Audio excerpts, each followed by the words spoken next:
अस्सलाम वालेकुम नाज़रीन, आपको ब्रेकिंग न्यूज़ देते चलें कि पाकिस्तान ने मुल्तान टेस्ट में इंग्लैंड को शिकस्त देकर सीरीज़ 1-1 से बराबर कर दी। तीसरा टेस्ट मैच 24 अक्टूबर से पिंडी में खेला जाएगा।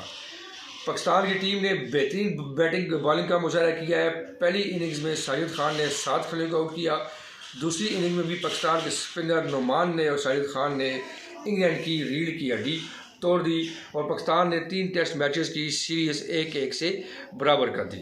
आपको ब्रेकिंग न्यूज़ देते चलें कि पाकिस्तान ने मुल्तान टेस्ट में इंग्लैंड की टीम को शिकस्त दे दी और तीसरा और आखिरी और फैसला कौन टेस्ट मैच 24 अक्टूबर से रावलपिंडी में खेला जाएगा।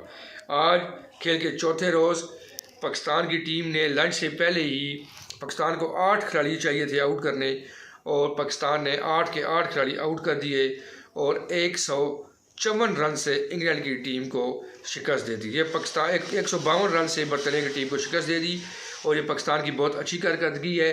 पाकिस्तान ने अपनी टीम से जो सियासत करने वाले अनासर थे, साजिश करने वाले अनासर थे, बाबर आजम एंड कंपनी, उनको निकाला। टीम में बरकत हो गई।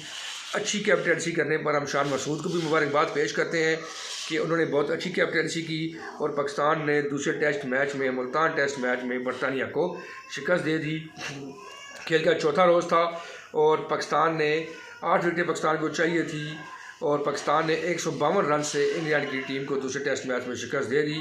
पाकिस्तान की तरफ से नुमान अली ने बेहतरीन बॉलिंग का मुजाहरा किया और इंग्लैंड की बैटिंग लाइन अप की कमर तोड़ कर रख दी और ये बरतानिया को एक ज़िल्लत अमेज़ शिकस्त से दो चार किया।